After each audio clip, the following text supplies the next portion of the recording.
Ladies and gentlemen, do welcome to the next episode of my Safe Bet Show, and it gives me a great pleasure. It's also an honor to have a friend of mine, and also he happens to be the founder and CEO of YieldSec, Mr. Ismail Vali, on the show today. Welcome. Martin, welcome. Thank you very much for having me today. Our pleasure, and let me delve right into it as a bit of a theme because, Ismail's a proper Brit. I'm a fake Brit in the sense that I carry a British passport. And I've never studied where Ismail studied, but I will start there. Oxford. You majored in law. I happen to be, I used to be a lawyer myself. I don't really practice law anymore. But you majored in law at one of the Oxford's constituent colleges, actually, Brasenose. So how did the Oxbridge degree and the time you spent at one of the world's oldest and most prestigious, if I may put it that way, universities, which is still somewhat shrouded in the mystery of its medieval tradition, how did that mold your, at that point, future career? Thank you, Martin, for the question, first of all. Look, Oxford is a great institution, and when I was younger, I had no hopes or illusions about going somewhere like that. And I'll say this openly now, I used to say this to very few people. I applied to Oxford and to Brasenose in particular, because it was the only college and university I'd heard of. So when it came time to kind of apply for universities and they asked me where I wanted to go, I didn't really know any universities apart from Oxford. So I applied to Oxford and I applied to Brasenose because it had been in the Sun newspaper, which obviously I'm working class, that's a newspaper the family read. It was written up as the interests of British justice would be better served if there were fewer judges from Brasenose College, Oxford. And that was a quote by Kelvin Mackenzie, the ex-editor of The Sun, who was pretty much a hated figure in British society. So I thought if he's saying that there should be fewer judges from there, it's probably a good thing that you should study there. So I'd applied to Brasenose. I sat my entrance exam and got a very high mark. My school and college and stuff had basically said, you won't get into university, you're not the right kind of character. And I was really encouraged that, despite being mixed race and stuff, Oxford really embraced me. They let me in. They gave me a place at Brasenose and offered me any other college I wanted as well. But I feel very privileged to have studied that. It made my kind of career and a lot of my life as well, studying there was. So it's that kind of, now after Harry Potter and stuff, you could say it's kind of like Hogwarts. It's that kind of institution, but it was a real privilege studying there. I got my first degree and my master's there as well. I didn't qualify professionally, and I was told pretty much in my first term that you're not the kind of character that's going to make a professional lawyer, either a barrister or a solicitor. You believe in a strict form of justice and a very clear view of black and white, and that's not the case when you qualify professionally and start practicing for a profession. So they made it quite clear to me that no issue other than that. It's basically your idea of what justice should be is very strict compared to other people, and you don't like compromising. So they said that guys like you make other lawyers much better because you constantly want to push the point of this isn't how things should work. And that's probably 25, 30 years later, that's probably where it's ended up with kind of creating YieldSec and stuff. I had a very clear view of law is black and white. We need to get to a sense of what's legal and what's not. And there shouldn't be any acceptance of ideas like grey market operations and stuff. We should have a very clear view of regulated markets produce legal operators. They're licensed, tax-paying and contributing to our commerce and our community. And everybody else is basically stealing from those ecosystems. Absolutely. There clearly is a theme to not only your career, but your whole life. Proving people wrong. And we'll come on to that.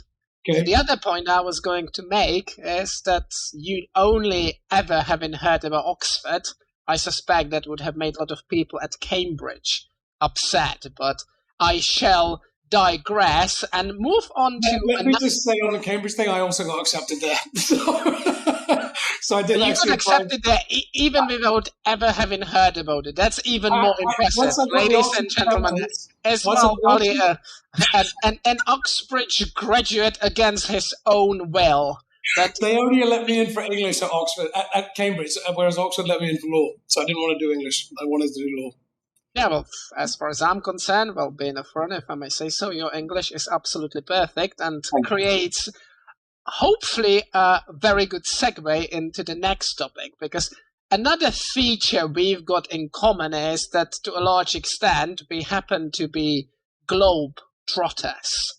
So you've worked in numerous jurisdictions around the world. So the question I've got sticking to the previous theme is that, do you believe in particular, because I don't have that, I'm just British on paper, and the British accent has never properly rubbed off on me, but especially with your mellifluous British accent, does being British have any advantages rather when you're traveling the world?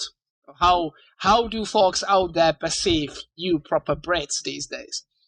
I think that's an interesting one. I think it's two sides of the same coin. I think sometimes we're perceived in a good way. And again, I'm British, but to look at me, nobody would think I was British. So colour of my skin, shape of my Oh, eyes. these days. Nobody's assuming that I'm British kind of straight off the bat. So basically, the next question that will come is, where are your parents from? What's your racial heritage?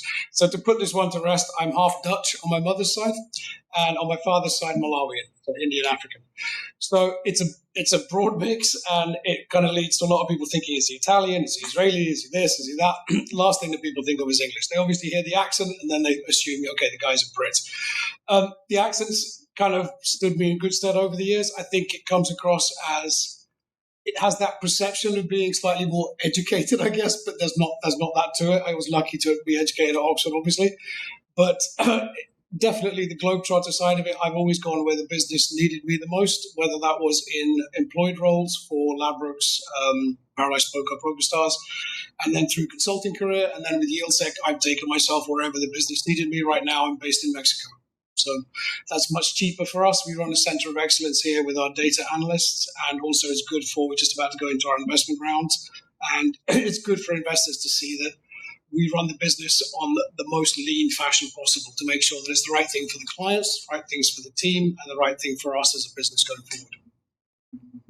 Men kan ook Nederlands spreken of je wil, but I suspect... in Nederlands, yeah.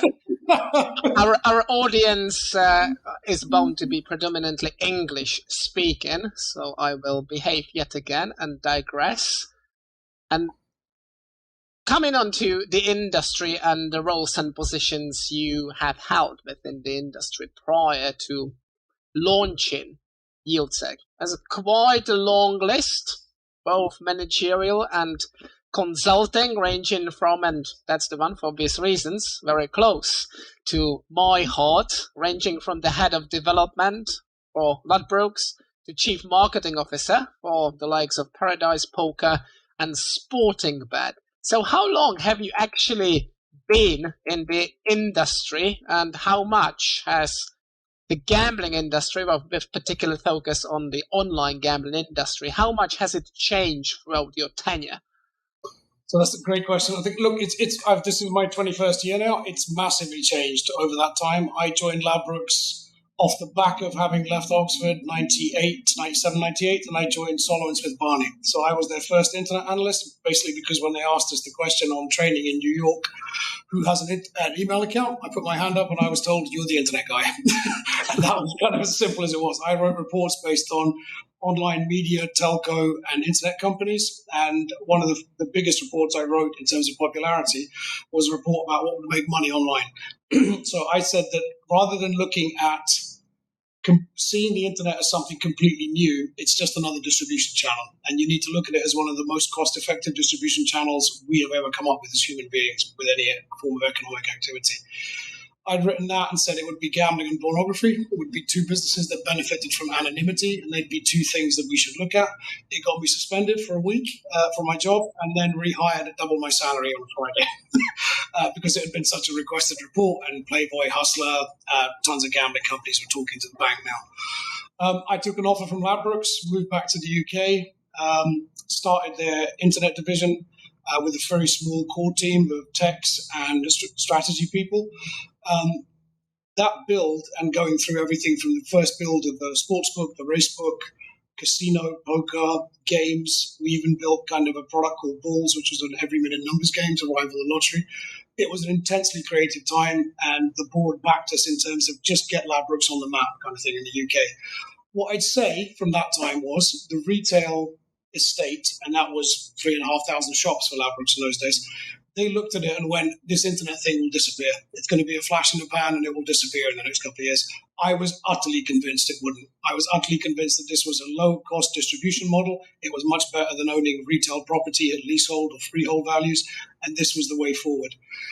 I then did nearly 3 years at Ladbrokes, then got to a point where I kind of thought, okay, I want to specialize in an area that I'd seen at Ladbrokes. We'd come up with a thing called Poker Million, which was a poker tournament for $1 million. I then joined the world's first online poker company, Paradise Poker, who had got to the point where they'd launched in 1999, were now struggling in 2002, 2003.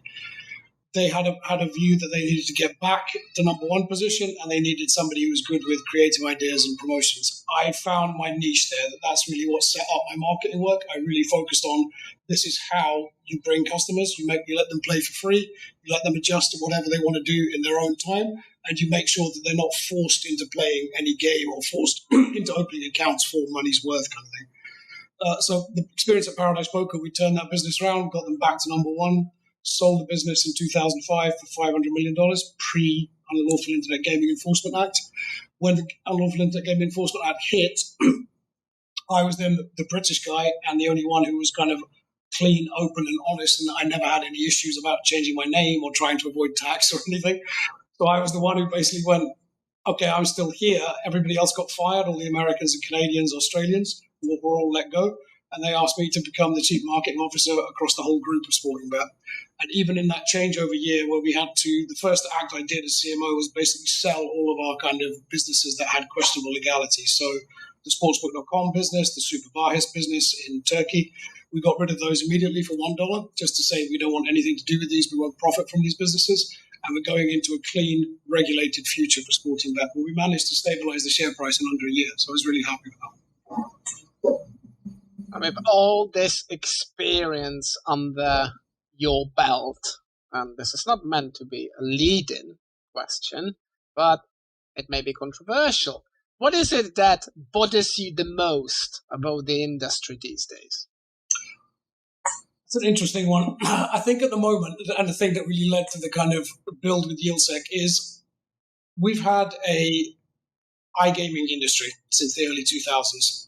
We hit a point, I think, in 2005 when the Unlawful Internet Gaming Enforcement Act, which I'll refer to that as UIGEA going forward.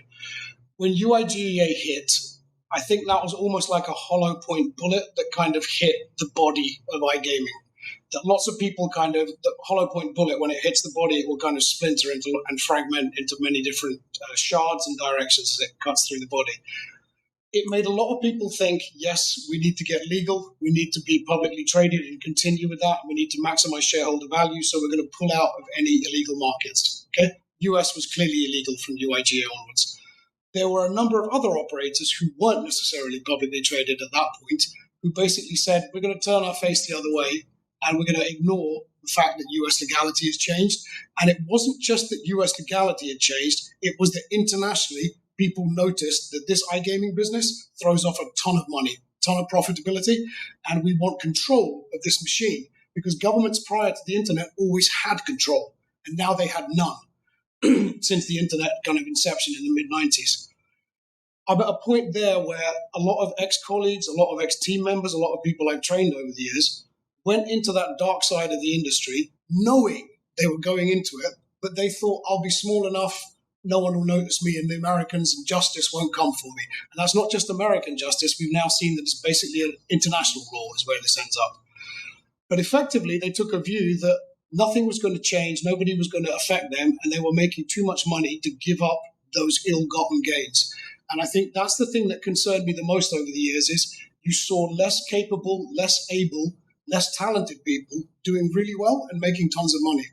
Partly what led to me kind of getting to a point where I was always successful working for other people, I was always able to make them money and always able to keep them on the right side of the law and say you can still make money, treat the customers the right way, treat them well, and they'll keep coming back to you. I got to a point where somebody said to me at a conference a few years before I started YieldSec that I'd given a speech about kind of where the industry was heading. And somebody said, after I'd given a speech, they patted me on the back and said, Ismail, how does it feel being the smartest person in the industry still after all these years? And I laughed and said, I'm not the smartest by a long way. I just try and work hard. After a pause in the audience laughing, this guy then said, you're not the richest though, are you? Now, I never set out to be the richest, but I'm definitely not on paper the person who's got all the money here. That bothered me to the extent of you can do things legally the right way, and you can make money from it for yourself, your clients, your partners, and the team that work with you. And that's kind of where YieldSec came from. Of let's have a single source of truth of what legality means. Let's have a single source of truth for what the numbers are. Let's understand that in each ecosystem, there are two industries, a legal, licensed, regulated one that's tax-paying and contributing with onshore jobs, and there's an illegal one that does not care about anything other than producing as much money as possible from the lowest outlay possible. I wanted to try and change that in my lifetime and in my career. I want to fundamentally affect that piece. And yes, I want to make money for everybody who came with me and for those legal operators who should be making the money here, because that's what contributes to a safe, fair ecosystem going forward.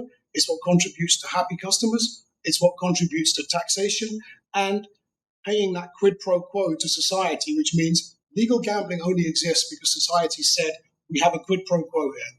You keep this thing fair, safe, and reasonable, we'll let you have legal gambling. The point of legal gambling is to replace and get rid of criminality. And we're a long way from that today. And amen to that. We are truly honored to have the smartest and at the same time arguably the bravest, or one of the bravest people in the industry on the show today. So thank you very much for that again. Talking of YieldSec, you've just pretty much set out its mission. Of course, I've nicked this off your website, so let me briefly read that mission statement. To deliver the world's first effective platform to help monitor, police, enforce, and optimize the license market across online betting, gaming, and lottery activity. So what is the future of this mission? Where would you like to be? And I appreciate that this may sound like a rather silly HR question, but where would you like for YieldSec to be in 5, 10, 15 years from now? And by implication, where would you like for the industry on the back of all that work to be in that time? Very good questions. Look, I'd like to see that we're in the period now where we just launched last August. We've had spectacular growth. We're working with a number of great companies, some of the biggest companies in the industry. We need to work with more regulators and more governments. And we want to get to a position where we're understood as an independent, neutral third party. We don't have any investment from gaming companies. We don't have any, on either side of this pro-gambling, anti-gambling debate, we don't really care where you want to set the line as an industry and an ecosystem and a group of legal stakeholders. For all the legal stakeholders, whether it's a healthcare mission for the National Health Service in the United Kingdom, for example, whether it's the Betting and Gaming Council in the UK, whether it's an operator, tier one operator in the UK, or the Gambling Commission in the UK, or the Treasury Department, you're all legal stakeholders, and we all need to supply you that information. That's what YieldSec exists for, is let's get this to a point where we finally, fundamentally have a single source of truth across everything. Legal numbers, the illegal numbers, this is the ecosystem of what gambling generates in your jurisdiction. From there, it needs to have the adoption so that the YieldSec platform, as we built and designed it, we built this from a military platform that was used for anti-terrorism and counterinsurgency.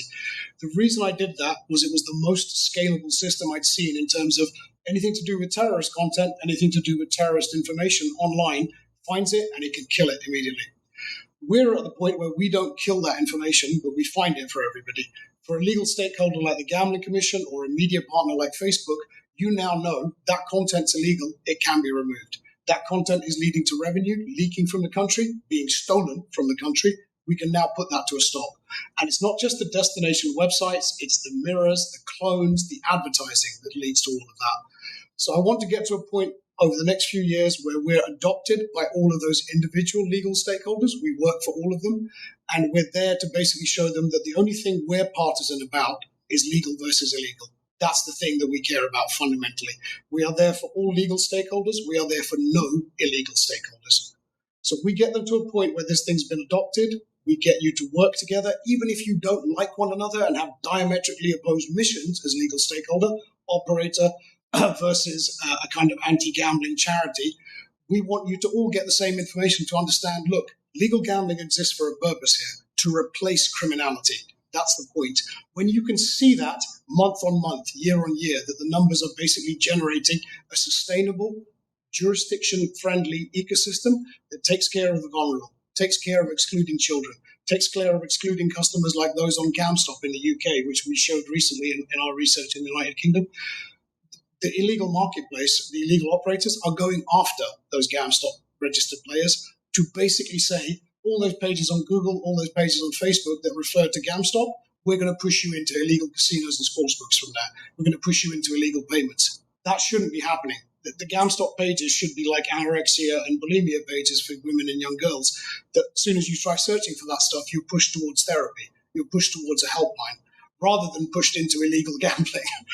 So there's a better way of running these systems, and I'd like to see that over time, YieldSec works with all legal stakeholders, everybody from the operators through to the affiliates, through to the gambling manufacturers, through government, regulator, advertising platforms like Facebook and Google, and we're able then to show you that end-to-end platform benefit where YieldSec absolutely is able to work with all those legal stakeholders and effect the change that we know we can deliver now.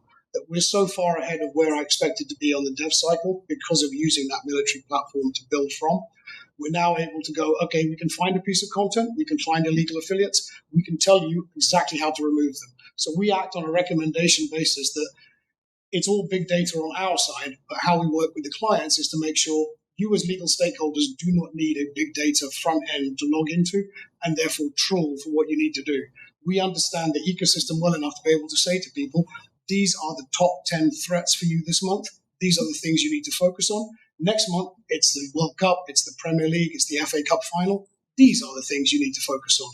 These are how the keyword bidding is changing. This is how PPC has been affected. This is how the URL and domains and blacklists are going to be affected. So we're the first thing that's basically able to keep up in real time with how that illegal operator moves and how they have on average globally now. We've established that each illegal website has around 3,000 mirrors and clones behind it. We don't do anything like that for legal websites to maintain our kind of appeal, to maintain our keyword dominance, to maintain our search dominance and our social media presence. So there's a bunch of lessons we also learned from the legal marketplace about how do you increase the relevance and authority for legal operators, period, to make sure that they're always the first results you'll see rather than sometimes the second to last. Clearly an extremely useful tool, and we shall continue rooting for it. In a similar vein, you've touched quite a bit on the UK, and for good reason. Similarly in the United States, and I genuinely do need to stop using this phrase, but sports betting has taken the US by the storm, and the legalization, the avalanche, doesn't really seem to be showing much of a sign of abating. At the same time, with 30 plus states that have regulated, it's the trend of late, I hope you will agree, that the markets have somewhat settled and the legislators and regulators have little more time on their hands to ponder the more granular issues, such as the one at the heart of YieldSec, namely the remnants of the black market and how we can drive that out. So, in your view, what is the most efficient way of going about it in the United States? And of course, feel free to use New York as, in my view, the most pertinent example. Absolutely. Great question, Martin. Look, I think, again, the US is I'd probably, as a way of telling the story here, I'd say it's a tale of two states, California and New York. Those are the two to really focus on. So New York, you've got an imperfect picture where you've only licensed sports betting. You have a 51% tax rate on stakes, which makes it almost impossible for anybody to make money. And the people who are there now are there for the long-term mission kind of thing. There's also rumors about there may be an advertising ban coming in for those legal operators. And what you're seeing in California is the opposite of that, where we don't have anything legalized. They asked the citizens in the 2022 midterms, and basically the answer was, well, if you're legalizing this, and even that, coming down to the vocabulary, is slightly off. If you ask people to legalize something, they think it's brand new. This thing just got invented. And now you're asking me if we should give it legal status. Well, I don't like the idea of it. No, is the answer. And that's what most populations will come back and say, because a population doesn't just include online gamblers. So California is sitting on its hands. You've got some internal issues about, well, we don't want to offend the tribes and we don't want to offend the existing card rooms. They need to come with that mission, the same way that they have in Arkansas and states like that. They should be given preferences over, well, you get to have the first online licenses, you can work with partners like Entain from abroad, etc. But there needs to be something there that's done to understand This thing has been here for years. It's going to be here for the future. You either get control of it now, but please don't rest back and do what New York's done and a number of other states. You've stopped licensing, effectively. You've stopped giving out new licensing for all of online gaming. You've just taken care of sports betting in a weird way with this really high tax rate that's retained the existing black market that used to be there. They're now the legacy black market, and they're still getting the majority of the business. From the research we've already done in New York recently, it's a very similar picture to what's going on in Germany, for example. Germans did nothing about cleaning up the marketplace, the same as New York. You just announced legalization, and therefore you brought in the new rules. Here's licensing, here's a bunch of brands. If you do that without any notification of these brands are illegal, these brands are at risk for you as a customer, they're risking your account balance as well. The money you have with them, you should probably take it out. If a government did that anywhere, at state level or a national level, if they started going in on the basis of create the run on the bank, create the idea with citizens that if you've got money with XYZ websites, you're going to lose that money. Because we're going to go after these people, and we're going to go after the head of the snake, go after some of the biggest brands who are illegal and still operating here. If you just told customers their money was at risk, they'd be pulling that cash out very quickly. You'd probably find lots of those sites closing down. That run on the bank scenario, if you look at what happened with FTX, for example, FTX also being a crypto platform, but also a sports betting platform in a way, because they had games called predictors. So the collapse of FTX wasn't just a crypto collapse, it was also a gambling company collapse in some ways. There needs to be a position here where you're going after those companies and making sure that you're identifying them clearly, saying what they're making, which you can work out with us at YieldSec, and you're going after them to say, we don't want your presence in this state, in this nation. We want you out of our jurisdiction, and we want you potentially to come to the table and sit down with us for reparations for what you did in the past. It's not about having to criminalize and break down every single illegal gambling company. You only need to, as a jurisdiction, go after one to set the example that makes all the rats run. As soon as you've taken out one of these illegal companies, many others will be at the table saying, we want to talk about reparations. We don't want to go to jail forever. So lots of people will be getting in line trying to mend their relationships once you've made an example of one. And there are a few brands globally, I won't name them today, but there are a few brands globally that could be top of that list, and everybody knows what they are. Well, absolutely. New York and Germany, very interesting combo. It actually might be all down to me, because believe you me, I spent countless sleepless nights and a lot of late nighters trying to wear down the German legislators and regulators to finally issue that ever elusive list on unlicensed operators that face Germany. And these days I live across the river from the New York City. So if it is me, then I apologize to the whole industry. But hand in hand, and we are hitting the home straight of this podcast. It's a podcast about responsible gambling, and of course, I'm delighted to report that in the United States and elsewhere, but let's focus on the United States. A lot of regulators, led by New Jersey, Colorado, of course, Ohio, Massachusetts, if you pardon the pun, in the home straight of their own, have put and laid even more emphasis on responsible gambling. So with your experience with all vagaries associated with the black market, where do you believe the whole consumer protection piece, but with focus on responsible gambling, is headed in the United States these days? So, great question again. We're definitely heading for more and more RG. We're definitely heading for more and more jurisdictions who feel that they have access as regulators and governments to amending the gambling machine. Now, that's slightly dangerous in that nobody understands the gambling machine as well as the gambling industry does, the legal gambling industry. The illegal industry understands how they can make money from it, especially when regulators and governments who maybe don't know what they're doing when they start instituting changes. Now, to use another example from Germany, Germany introduced a 10-second spin delay on slot machine play. So when you press play on a slot machine, on Gonzo's Quest, it waits 10 seconds and then spins. No education about this, no public awareness, nothing, no advertising whatsoever. Customers were told on forums and on platforms like Instagram and Twitter that those machines were rigged. They were fixed. That's why the delay was taking place. So all of a sudden, within a couple of weeks of this taking place in Germany, all legal slot machine sites, sales started going through the floor. And illegal slot machine sites, sales started going through the roof because people started looking for no spin delay slots. And that became one of the strongest keyword search terms in German. So people were told this fake news, disinformation rumor that you need to, those delays is because they're rigging the machines. And also because of the tax rate, you're finding that slot machine payouts are running at around 95, 96%, whereas the illegal marketplace can run at 98.9% kind of RTP to players. So because of the ability to make more money through more business coming in, you can afford to give more money back to customers too in the illegal side. Where responsible gaming needs to come from here is an understanding that, yes, there's going to be responsible gaming rules brought in. We as a legal industry fully embrace that and expect that to happen, but there has to be coordination and dialogue between government, regulator, industry, and other self-help bodies and kind of the people who want to do good with the gambling ecosystem, but they don't necessarily understand all of the dynamics that work in that place. So you need to understand holistically, talk to somebody like us at YieldSec to tell you, when you start changing this dynamic, these are the impacts you can expect. This is what we see globally. And this is that one blowback piece that you do not want to happen.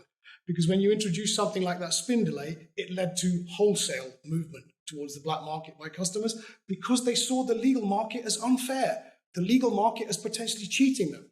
And that's the kind of blowback effect of the government not understanding. You introduce a 10-second spin delay. If you don't educate people, like you did with the wearing of safety belts in cars, for example, if you don't tell them why, they'll assume it's something that's taking away their fun, taking away their benefit, taking away their self-interest. And that's something that does not work well when you introduce RG rules in a vacuum in the online gaming space.